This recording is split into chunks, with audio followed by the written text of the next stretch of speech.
In the cold twilights of January, in the year 1856, the skies above England flared with an unearthly fire. From the quiet town of Tunbridge Wells came this account.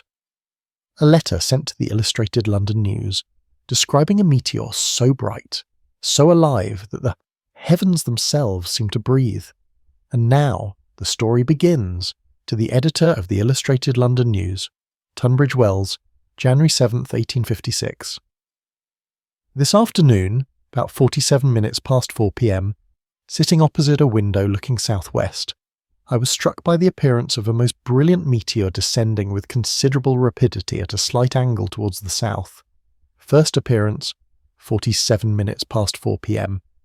It was slightly to the south of the planet Jupiter, which was shining brightly in a cloudless sky, and south-southeast to myself. The appearance was that of an intense oxyhydrogen light, the circumference showing a bright blue, going off into a dull misty red as far as I could observe it. At 50 minutes past 4 p.m, it was still visible, the entire display lasting about a quarter of an hour. The most curious and fascinating feature was the train it left behind.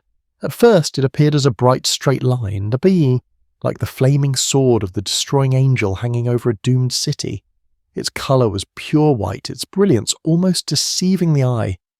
Gradually the line began to assume a sinuous form, growing broad and cloud-like, yet still sharply defined against the deep blue of the sky. The entire length could be seen divided into masses of white cloud, the upper part moving very little, while the lower portion slowly faded away. The motion of the centre gave the whole a serpentine living appearance. Its visible length reached nearly 2/3 of the distance between Jupiter and the horizon. Soon after 6 o'clock it vanished, and clouds came over. The greater motion in the middle part may have been caused by the larger bulk of the train giving the wind more surface for acting. The movement of the train at once suggested the atmospheric nature of the phenomenon. I can hazard no opinion as to the distance it was from here, having no instruments to examine it with, except a small telescope. A meteor that burned white and blue, it trailed twisting like a serpent through the winter sky, and a lone observer, who captured its glory in ink and left the rest to mystery.